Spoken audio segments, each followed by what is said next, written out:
আসসালামু আলাইকুম everyone, welcome back to my channel easy food kitchen. আজ আমি আপনাদের সাথে আলু দিয়ে সবথেকে সহজভাবে মজাদার একটি নাস্তার রেসিপি শেয়ার করব।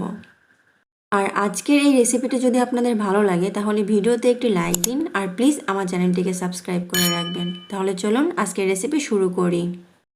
একটা বাটিতে আমি মিডিয়াম সাইজের দুটো আলু নিয়ে নিয়েছি। আলুর খোসাটা আমি ছাড়িয়ে ভালোভাবে ধুয়ে নিয়েছি। এবার একটা বাটি নিয়ে নিয়েছি আর তার সঙ্গে একটা গ্রেটার নিয়ে নিয়েছি। এবার এই গ্রেটারের সাহায্যে আমি আলুটাকে ভালোভাবে গ্রেট করে নেব। আপনাদের হাতের কাছে যদি গ্রেটার না থাকে তাহলে আপনার কাজটা বটি দিয়ে করতে পারেন, তবে সেক্ষেত্রে খেয়াল রাখবেন আলুটা যেন অনেক বেশি মিহি করে কাটা হয়। দেখুন আমার আলুটা গ্রেট করা হয়ে গেছে। এবার এই গ্রেট করা আলুর মধ্যে আমি দিয়ে দিচ্ছি পর্যাপ্ত পরিমাণ পানি। পানিটা দিয়ে হাত দিয়ে কচলিয়ে ভালোভাবে আলুর গায়ের কষটা ছাড়িয়ে নেব।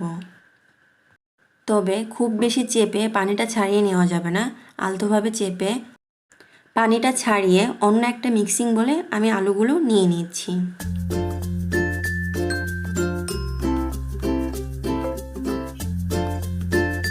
দেখুন আমি সবগুলো আলু থেকে পানিটা ভালোভাবে ছড়িয়ে নিয়েছি। এবার এই আলুর মধ্যে দিয়ে দিচ্ছি হাফ কাপ পেঁয়াজ কুচি, 5-6টা কাঁচামরিচ কুচি করে কেটে রেখেছি সেটা দিয়ে দিচ্ছি, হাফ টেবিল চামচ লাল মরিচের গুঁড়ো, দিয়ে দিব হাফ টেবিল চামচ হলুদ গুঁড়ো,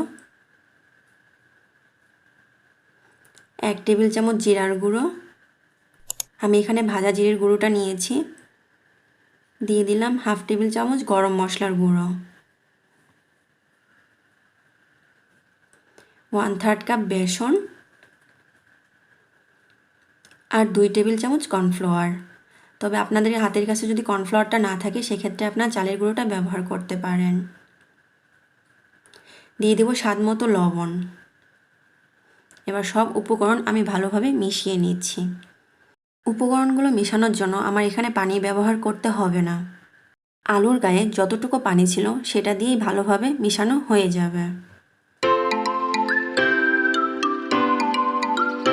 এবার চুলায় একটা প্যান বসিয়ে দিয়ে দিচ্ছি পর্যাপ্ত পরিমাণ তেল। চুলার আঁচ হাইতে দিয়ে যখন তেলটা ভালোভাবে গরম হয়ে আসবে তখন চুলার আঁচটা মিডিয়াম হিটে রেখে আমি ওগুলোকে পাকোড়া শেপে দিয়ে দিব। আপনারা যে কোনো শেপেই আলুগুলো ভেজে নিতে পারেন। চুলার আঁচ হাইতে দিয়ে কখনোই এই পাকোড়াগুলো ভাজতে যাবেন না, তাহলে দেখা যাবে পাকোড়ার উপরের অংশটা হয়েছে কিন্তু ভিতরে কাঁচা রয়ে গেছে। পাকোড়াগুলো একটু সময় নিয়ে ভাজার চেষ্টা করবেন।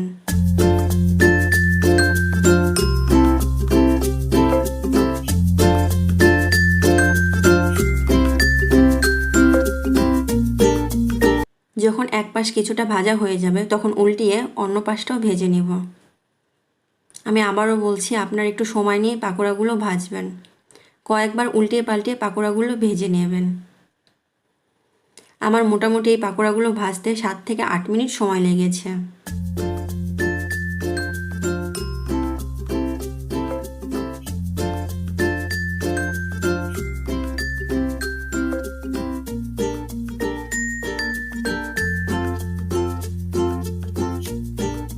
দেখুন পাকোড়াগুলো ভাজা হয়ে গেছে। এবার একটা কিচেন টিস্যুর উপর আমি পাকোড়াগুলো তুলে নিচ্ছি।